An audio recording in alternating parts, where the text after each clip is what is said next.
Hello students, জ্ঞানজ্যোতি coaching সেন্টারের পক্ষ থেকে তোমাদের আরেকবার স্বাগত জানাই। আমি রাজীব স্যার এবং আজকে আমরা আলোচনা করব বিইউ ইউনিভার্সিটির আন্ডারে তোমরা যারা পলিটিক্যাল সায়েন্স নিয়ে থার্ড সেমিস্টারের জন্য পড়াশোনা করছো তাদের মেজর পেপার 3 এর যে টপিকটা আজকে আমরা নিয়ে এসেছি সেটা হলো ইউকের এককেন্দ্রিক ব্যবস্থা এবং ইউএসের যে যুক্তরাষ্ট্রের ব্যবস্থা রয়েছে। এই ইউকে এবং ইউএসের এককেন্দ্রিক এবং যুক্তরাষ্ট্র ব্যবস্থার মধ্যে তুলনামূলক আলোচনা আজকে আমরা তোমাদের জন্য নিয়ে এসেছি। ঠিক আছে, তো ভিডিওটি শুরু করার আগে তোমরা যারা আমাদের চ্যানেলে প্রথম এসেছো বা এখনও আমাদের চ্যানেলটিকে সাবস্ক্রাইব করোনি তারা অবশ্যই চ্যানেলটিকে সাবস্ক্রাইব করো এবং পাশে থাকা বেল আইকনটিকে ক্লিক করে দিও যাতে আমাদের পরবর্তী ভিডিও নোটিফিকেশন তোমরা খুব সহজেই পেয়ে যেতে পারো। এছাড়া তোমরা যারা অনলাইনে আমাদের সাথে যুক্ত হতে চাও এবং আমাদের থেকে কোর্স পারচেস করতে চাও তারা অবশ্যই স্ক্রিনে যে দুটো ফোন নাম্বার দেখতে পাচ্ছ এই দুটো ফোন নাম্বারে আমাদের সাথে সরাসরি যোগাযোগ করে নিতে পারবে। অনলাইনে যেই সমস্ত সুযোগ সুবিধাগুলো আমরা তোমাদের জন্য রেখেছি তোমরা এখানে পেয়ে যাবে proper guidance, recorded classes, high quality notes এবং 100% কমন সাজেশন। মেজর স্টুডেন্টদের জন্য পুরো সেমিস্টারের কোর্স ফি রাখা হয়েছে অল সাবজেক্টের জন্য শুধুমাত্র 1299 এবং মাইনর স্টুডেন্টদের জন্য রাখা হয়েছে শুধুমাত্র 699। এছাড়া গুগল প্লে স্টোরে আমাদের একটা অ্যাপ্লিকেশন রয়েছে যেই অ্যাপ্লিকেশনটার নাম হলো পিস্টিকল এডুকেশন। তো এই অ্যাপ্লিকেশনটা ডাউনলোড করেও তোমরা আমাদের সাথে যুক্ত হতে পারো এবং অ্যাপ্লিকেশনে থাকা যে বিভিন্ন কোর্সগুলো রয়েছে সেগুলোর অ্যাক্সেস গ্রহণ করতে পারো। তো চলো আজকে যে তোমাদের মেন টপিকটা রয়েছে ইউকে এবং ইউএসের এককেন্দ্রিক এবং যুক্তরাষ্ট্র শাসন ব্যবস্থার যে তুলনামূলক আলোচনা সেটা শুরু করা যাক। তো প্রথমে আমরা দেখে নেব গ্রেট ব্রিটেনের এককেন্দ্রিক শাসন ব্যবস্থা কী রয়েছে। ঠিক আছে, গ্রেট ব্রিটেন বা ইউকের এককেন্দ্রিক শাসন ব্যবস্থা যেখানে একক সংবিধান এবং কেন্দ্রভিত্তিক ক্ষমতা। ঠিক আছে, তো প্রথম এখানে আমরা বেছে নেব যে এককেন্দ্রিক ব্যবস্থার প্রথম যে এখানে বৈশিষ্ট্যের কথা বলা হয়েছে একক সংবিধান এবং কেন্দ্রভিত্তিক ক্ষমতা যেখানে সমগ্র রাষ্ট্র একটি মাত্র কেন্দ্রীয় সরকারের দ্বারা পরিচালিত হয়। তো ইউনাইটেড কিংডম বা ইউকে আমরা বলে থাকি গ্রেট ব্রিটেন, এখানে পুরো সরকার কিন্তু শুধুমাত্র একটি সরকার দ্বারা বা কেন্দ্রীয় সরকার দ্বারা কিন্তু পরিচালিত হয়ে থাকে। ঠিক আছে, নেক্সট হলো পার্লামেন্টের সার্বভৌমত্ব যেখানে ব্রিটিশ পার্লামেন্ট আইনের দিক থেকে সর্বময় ক্ষমতার অধিকারী এবং যে কোনো আইন তৈরি বা বাতিল করতে পারে। তো ব্রিটিশ পার্লামেন্ট যেটা রয়েছে ইউকে, তো এখানে হচ্ছে সমস্ত ক্ষমতার অধিকারী এবং যখন ইচ্ছা যে কোনো আইন এরা তৈরি করতে পারে বা যে কোনো আইন প্রণয়ন করতে পারে। নেক্সট হলো ক্ষমতার অর্পণ যেখানে স্কটল্যান্ড, ওয়েলস এবং উত্তর আয়ারল্যান্ডের ক্ষমতা প্রদান করা হলেও তা কেন্দ্র কর্তৃক অর্পিত এবং কেন্দ্র চাইলে তা পরিবর্তনও করতে পারে। ঠিক আছে, কেন্দ্র কর্তৃক এই সমস্ত ক্ষমতাগুলো অর্পিত করা হয়েছে এবং কেন্দ্র যখন ইচ্ছা সেই ক্ষমতাগুলোকে আবার সরিয়েও নিতে পারে। নেক্সট হলো এককেন্দ্রিক নাগরিকত্ব যেখানে সমগ্র যুক্তরাজ্যে কেবল একটি মাত্র জাতীয় নাগরিকত্ব বিদ্যমান। ঠিক আছে, পুরো ইউকেতে শুধুমাত্র একটাই জাতীয় বা নাগরিকত্ব বিদ্যমান রয়েছে। ঠিক আছে, এখানে কিন্তু আর অন্য কোনো নাগরিকত্ব নেই। নেক্সটে রয়েছে হলো মার্কিন যুক্তরাষ্ট্রে যেটা হলো যুক্তরাষ্ট্র শাসন ব্যবস্থা বা ইউএসএর যুক্তরাষ্ট্র শাসন ব্যবস্থা। তো এখানকার শাসন ব্যবস্থা কেমন আমরা দেখে নেব। প্রথম যেটা এখানে বলা হয়েছে বৈশিষ্ট্যের মধ্যে সেটা হলো দ্বৈত শাসন ব্যবস্থা। ঠিক আছে, দ্বৈত শাসন ব্যবস্থা বলতে কেন্দ্র এবং 50টি অঙ্গরাজ্য সরকারের মধ্যে সংবিধানের মাধ্যমে স্পষ্ট ক্ষমতা বন্টন করা হয়েছে। তো এখানে কেন্দ্র একটা সরকার রয়েছে এবং কেন্দ্র ছাড়া 50টা রাজ্য সরকার রয়েছে। ঠিক আছে, এখানে 50টি অঙ্গরাজ্য সরকারের মধ্যে সংবিধানের সমস্ত ক্ষমতা সমানভাবে কিন্তু বন্টন করে দেওয়া হয়েছে। নেক্সট হলো সংবিধানের প্রাধান্য যেখানে লিখিত এবং দুষ্পরিবর্তনীয় মার্কিন সংবিধান রাষ্ট্রীয় ক্ষমতার মূল উৎস। তো এই যে ক্ষমতা ইউএসের যে ক্ষমতার মূল উৎস সেটা হলো লিখিত ক্ষমতা এবং দুষ্পরিবর্তনীয় মানে সহজে যেই ক্ষমতাকে পরিবর্তন করা যায় না। ঠিক আছে, নেক্সট হলো অঙ্গরাজ্য স্বায়ত্ত শাসন যেটা প্রতিটি অঙ্গরাজ্যের নিজস্ব সংবিধান রয়েছে, আইনসভা এবং শাসন কাঠামো রয়েছে যা কেন্দ্র হরণ করতে পারে না। ঠিক আছে, তো ইউএসের যে অঙ্গরাজ্যের স্বায়ত্ত শাসন প্রত্যেকটি অঙ্গরাজ্যের কিন্তু আলাদা আলাদাভাবে সংবিধান রয়েছে, আইনসভা এবং শাসন কাঠামো রয়েছে তাদের। তো কেন্দ্র যদি চায় তো এই যে ক্ষমতাগুলোকে কিন্তু কখনোই সেটা হরণ করতে পারবে না। ঠিক আছে, নেক্সট হলো দ্বৈত নাগরিকত্ব যেখানে মার্কিন নাগরিকরা একই সাথে যুক্তরাষ্ট্র এবং নিজ অঙ্গরাজ্যের নাগরিকত্ব ভোগ করে থাকে। নিজের যে অঙ্গরাজ্য রয়েছে সেখানকার নাগরিক, সাথে সাথে তারা ইউএসএরও নাগরিক। তো এখানে যে নাগরিকত্ব রয়েছে সেটাও কিন্তু দ্বৈত নাগরিকত্বের মধ্যে পড়ে। ঠিক আছে, আচ্ছা, নেক্সট হলো সংবিধানের প্রকৃতি এবং বৈশিষ্ট্যের মধ্যে তুলনা। তো ইউকে এবং ইউএস এর যে সংবিধান রয়েছে তাদের মধ্যে তুলনা আমরা করব, তাদের প্রকৃতি এবং তাদের বৈশিষ্ট্যের মধ্যে কি কি তুলনা রয়েছে। প্রথমে আমরা দেখে নেব গ্রেট ব্রিটেন, যেটা হচ্ছে অলিখিত এবং সুপরিবর্তনীয় সংবিধান। তো ইউকের যে সংবিধানটা রয়েছে সেটা কিন্তু লিখিত নয়, ঠিক আছে, এবং সেই সংবিধানকে সহজে পরিবর্তন করা যাবে। কোনো একক লিখিত দল নেই, ইউকের কোনো একক লিখিত কোনো দল নেই এখানে। ঐতিহাসিক সনদ প্রথা এবং বিচারালয়ের সিদ্ধান্তের সমন্বয়ে সাধারণত সংখ্যাগরিষ্ঠতায় পার্লামেন্ট সংবিধানের যে কোনো ধারা অত্যন্ত সহজে সংশোধন করতে পারে। যে কোনো ধারা খুবই নর্মাল প্রসিডিওরের মাধ্যমে কিন্তু সংবিধান সংশোধন করা হয়ে থাকে গ্রেট ব্রিটেনের মধ্যে। যেখানে ইউএস এর মধ্যে কি হয়, লিখিত এবং দুষ্পরিবর্তনীয় সংবিধান। প্রথমেই বলা হয়েছে ইউএস এর যে সংবিধান সেটা লিখিত সংবিধান এবং এই সংবিধান কিন্তু সহজে পরিবর্তন করা যায় না, ঠিক আছে।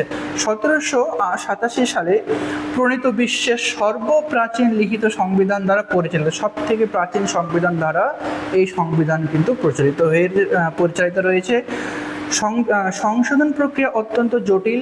কংগ্রেসের 2/3 ভোট এবং 3/4 অঙ্গরাজ্যের অনুমোদন প্রয়োজন, ঠিক আছে। তো এই যে সংবিধান রয়েছে ইউএস এর সংবিধানকে যদি পরিবর্তন করতে হয় তাহলে অবশ্যই কেন্দ্রে যে সরকার রয়েছে তার 2/3 হচ্ছে ভোট দরকার এবং 3/4 অঙ্গরাজ্যের যে অনুমোদন সেটা কিন্তু অবশ্যই প্রয়োজন হবে। তো এর কমে যদি হয় তাহলে কিন্তু সংবিধান সংশোধন বা পরিবর্তন করা যাবে না। নেক্সট হলো ক্ষমতা বন্টন এবং সার্বভৌমত্বের পার্থক্য।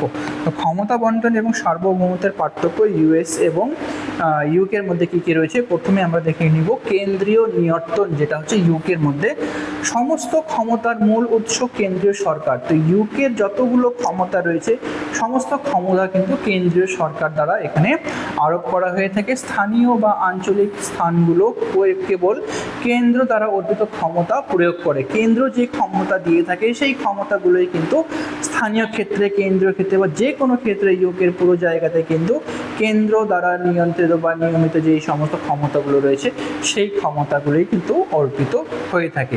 নেক্সট হলো ইউএসএ, যেটা হচ্ছে দ্বৈত সার্বভৌমত্ব। সংবিধানের মাধ্যমে জাতীয় বিষয়সমূহ যেমন রক্ষা, পররাষ্ট্র এখানে কেন্দ্রের হাতে এবং স্থানীয় বিষয়সমূহ অঙ্গরাজ্যের হাতে দেয়া থাকে, ঠিক আছে। তো যেই সমস্ত যেটা হচ্ছে জটিল যে বিষয়গুলো রয়েছে রক্ষা, ঠিক আছে, রাষ্ট্রের রক্ষার ক্ষেত্রে যে সমস্ত ব্যবস্থাগুলো বা পররাষ্ট্রনীতির ক্ষেত্রে সমস্ত ক্ষমতা এখানে কেন্দ্রের হাতে দেওয়া হয়েছে এবং স্থানীয় যতগুলো বিষয় রয়েছে সমস্ত স্থানীয় বিষয়ের ক্ষমতাগুলোকে অঙ্গরাজ্যের হাতে দেওয়া হয়েছে। নেক্সট হলো আইনের প্রাধান্য, যেখানে যুক্তরাজ্যে পার্লামেন্টের তৈরি আইন চূড়ান্ত, যুক্তরাষ্ট্রের সংবিধানের সর্বোচ্চ আইন দ্বারা অভিভাবক হলো এখানকার সুপ্রিম কোর্ট। নেক্সট হলো প্রশাসনিক কাঠামো সূচক সমূহ। তো প্রশাসনিক কাঠামো যেটা রয়েছে ইউকে এবং ইউএসএ সেটা আমরা দেখে নিব। তো এখানে বলা হয়েছে একটি সার্বভৌম পার্লামেন্ট, ঠিক আছে। তো যুক্তরাজ্য যেখানে রয়েছে, যুক্তরাজ্যে একটাই সার্বভৌম পার্লামেন্ট রয়েছে। তো যুক্তরাজ্যের ওয়েস্টমিনস্টার পার্লামেন্ট সমগ্র ভূখণ্ডের সর্বোচ্চ আইন কর্তৃক ধারণ করে, ঠিক আছে। তো ওয়েস্টমিনস্টার যেটা রয়েছে পার্লামেন্ট সেটা একমাত্র পার্লামেন্ট এখানকার। এখানে রয়েছে কি 50টি স্বায়ত্তশাসন বা স্বায়ত্তশাসিত রাজ্য। যুক্তরাষ্ট্রের 50টি অঙ্গরাজ্যের নিজস্ব সংবিধান এবং স্বতন্ত্র আইন প্রণয়ন ক্ষমতা রয়েছে। তো যুক্তরাজ্যে যেটা রয়েছে যুক্তরাষ্ট্রে টোটাল 50টি অঙ্গরাজ্য রয়েছে এবং 50টি অঙ্গরাজ্যের নিজস্ব আলাদা আলাদা সংবিধান রয়েছে এবং আলাদা আলাদা স্বতন্ত্র আইন রয়েছে, ঠিক আছে। নেক্সট হচ্ছে দুই প্রকার নাগরিকত্ব, যেখানে যুক্তরাজ্যে একক জাতীয় নাগরিকত্ব বনাম যুক্তরাষ্ট্রের কেন্দ্র এবং অঙ্গরাজ্যের দ্বৈত নাগরিকত্ব। যে যুক্তরাজ্য যেটা আমরা ইউকে বলবো, ইউকেতে শুধুমাত্র একক জাতীয় নাগরিকত্ব রয়েছে, যেখানে যুক্তরাষ্ট্রে বা ইউএস এর মধ্যে হলো কেন্দ্র এবং অঙ্গরাজ্যের দ্বৈত নাগরিকত্ব রয়েছে, ঠিক আছে। আচ্ছা, নেক্সট হলো বিচার বিভাগীয় পর্যালোচনা এবং আইনগত ক্ষমতা কি রয়েছে, ঠিক আছে। দুইজনের মধ্যে ইউকে এবং ইউএস এর মধ্যে যে বিচার বিভাগীয় পর্যালোচনা এবং আইনগত ক্ষমতা। তো প্রথমে আমরা দেখে নেব যেটা হচ্ছে মার্কিন বিচার বিভাগীয় পর্যালোচনা, যেখানে মার্কিন সুপ্রিম কোর্ট যে কোনো সংবিধানে পরিপন্থী ফেডারেল বা অঙ্গরাজ্য আইন বাতিল করে দিতে পারে। যে কোনো আইন কিন্তু এরা বাতিল করে দিতে পারে, ঠিক আছে। নেক্সট হলো যুক্তরাজ্যের সীমাবদ্ধ বিচার বিভাগ, যেখানে পার্লামেন্ট প্রণীত কোনো আইনকে অসাংবিধানিক ঘোষণা করার ক্ষমতা যুক্তরাজ্যের সুপ্রিম কোর্টের নেই, ঠিক আছে। যুক্তরাজ্যের যে সুপ্রিম কোর্ট রয়েছে সেই সুপ্রিম কোর্টের কাছে কিন্তু ক্ষমতা নেই যে এখানে পার্লামেন্ট প্রণীত যদি কোনো আইনকে অসাংবিধানিক বলে ঘোষিত করার এখানে তাদের কাছে কোনো ক্ষমতা নেই। নেক্সট হলো সংবিধানের অভিভাবক। যুক্তরাষ্ট্রের সুপ্রিম কোর্ট সংবিধানের মূল রক্ষক, ঠিক আছে। সংবিধানের মূল রক্ষক এখানে সুপ্রিম কোর্টকে বলা হয়েছে। অন্যদিকে যুক্তরাজ্যে পার্লামেন্ট নিজেই নিজের সীমানাকে রক্ষা করে থাকে। আচ্ছা, নেক্সটে রয়েছে তোমাদের হচ্ছে কি ডিভলিউশন বনাম যুক্তরাষ্ট্রবাদ।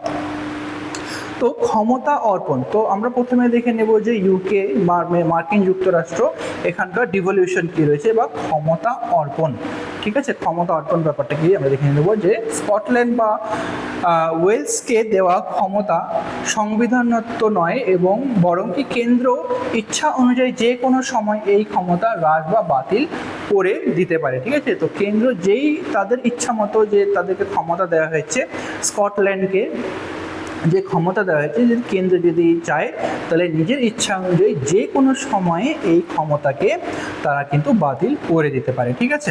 তো এটাকে আমরা বলবো ক্ষমতা অর্পণ বা ডিভলিউশন। নেক্সট হলো সাংবিধানিক সুরক্ষা, যেখানে মার্কিন অঙ্গরাজ্যগুলোর ক্ষমতা সংবিধান দ্বারা সুরক্ষিত। ইউএসের যে ক্ষমতাগুলো দেওয়া রয়েছে প্রত্যেকে, তো এই ক্ষমতাগুলো কিন্তু সেখানকার সংবিধান দ্বারা সুরক্ষিত করা হয়েছে। কেন্দ্রীয় সরকার একক সিদ্ধান্তে কোনো রাজ্যের সীমানা বা ক্ষমতা পরিবর্তন করতে পারবে না। তো ইউএসের যে কেন্দ্রীয় সরকার রয়েছে, কেন্দ্রীয় সরকার নিজের ইচ্ছা মতো কোনো রাজ্যের ক্ষমতা বা সীমানাকে কখনো কিন্তু পরিবর্তন করতে পারবে না, ঠিক আছে। নেক্সট হলো আইনসভার দ্বিকক্ষ বিশিষ্টতা, যেখানে অঙ্গরাজ্যে হাউস অফ লর্ডস অপেক্ষা হাউস অফ কমন্স শক্তিশালী, ঠিক আছে। যুক্তরাষ্ট্রের সিনেটে অঙ্গরাজ্যগুলোর সমান প্রতিনিধিত্ব নিশ্চিত করে অত্যন্ত, যেটা হলো খুবই শক্তিশালী একটা জিনিস, ঠিক আছে।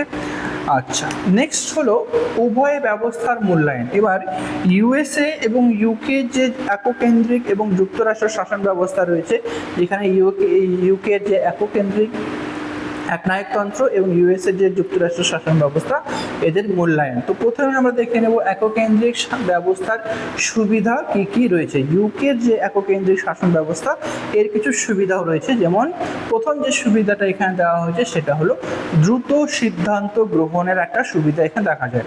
তো একক কেন্দ্র হওয়ায় জরুরি পরিস্থিতিতে দ্রুত নীতি প্রয়োগ করা সহজ। যেহেতু একটাই মাত্র এখানে সরকার রয়েছে বা একটাই দল রয়েছে, এখানে এই জন্য যে কোনো ধরনের সিদ্ধান্ত নেওয়া খুবই দ্রুতভাবে এরা কাজ করে থাকে। নেক্সট হলো কম ব্যয়বহুল।